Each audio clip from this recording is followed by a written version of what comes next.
For you guys looking for a fast, cheap and reliable place to pick up some FIFA coins, then head over to footprints.com in the description down below and use discount code KURT5 to get yourself that big 5% off. If you guys want a really fun and cheap way to get yourself some FIFA coins, then check out FIFA Jackpot in the description down below. What you can do is you can open these crazy packs, get some crazy players and get some crazy coins. If you want to do so, remember to use discount code KURT5 for 5% off. Boom!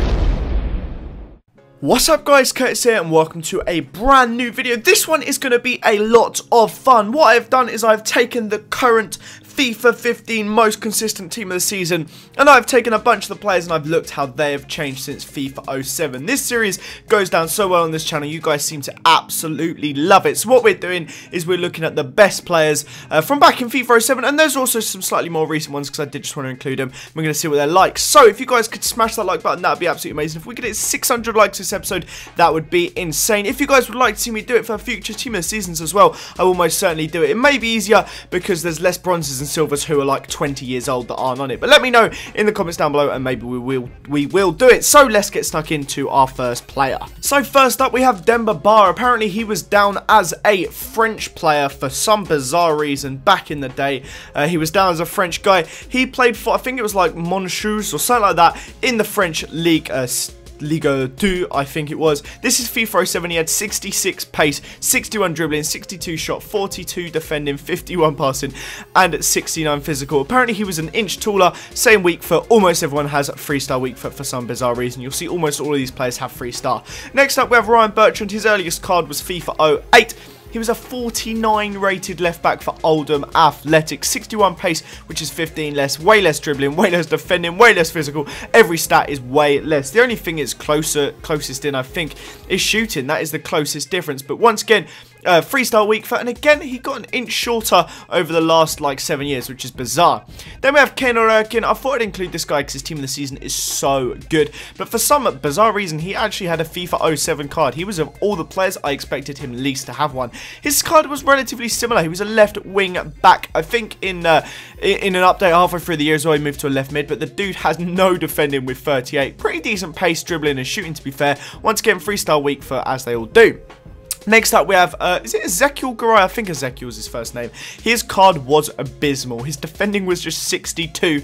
His pace was 54. His shooting was 49. His passing was 51. The only decent stat he had was that physical, and honestly this card was a joke. But to be fair, it has gained 18 ratings since then. Apparently he was 5'10". He's grown a few inches since then, and a pretty bad card indeed. I do also want to quickly say as well, there is a slight possibility I got one of the two players' clubs wrong. It takes a long time to do these cards, and I did a lot for this episode, so there may have been 1 or 2 mistakes with the clubs, but hopefully there's not. But next up we have Johansson. This guy was FIFA 09. His weak foot's actually got better, one of the few that has. His card is relatively similar, other than the fact he had no dribbling back then, which is bizarre, but identical pace and not too bad for a bronze, I guess. Next up we have Marcelo. Back in FIFA 07. He had a 2-star weak foot. He was a 67 rated left back. To be honest with you, in FIFA 07 that would actually be a relatively good silver, to be honest with you. 80 pace is decent, dribbling's okay, defending will do the job for a fullback, a silver one at least, and his shooting and passing is not that bad. I think he'd be a very fun fullback to use. It's a shame his skills were probably relatively low, but again, I think he could be a fun little player, actually, if you had him in the game. Next up, we have Marquisio. This guy, again, would have been a very OP silver back in the day. 69 rated, 77 pace is very solid indeed. Decent dribbling, shooting, defending and passing, very well rounded, all around like mid-60s. And physical at 76 is very good indeed. Once again, just a 3-star weak foot, but I think he would have been a very OP silver cam and would have been a lot of fun to use in an ultimate team if it existed back then.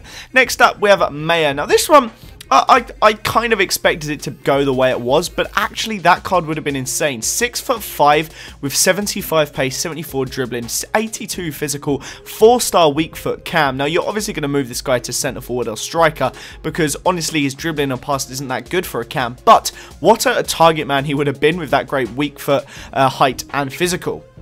Next up, we have Ntep. This guy played for AJ Auxerre. He was a 61 rated bronze. He did actually have a card in, I believe, FIFA 13 in Ultimate Team, but FIFA 12, he didn't actually have an Ultimate Team card. This was just based off his like head-to-head stats, and it was funny. He looked absolutely dreadful. Apparently had no pace back then and really wasn't that good. I honestly only really included him because of the lack of pace. Just thought it'd be an interesting one.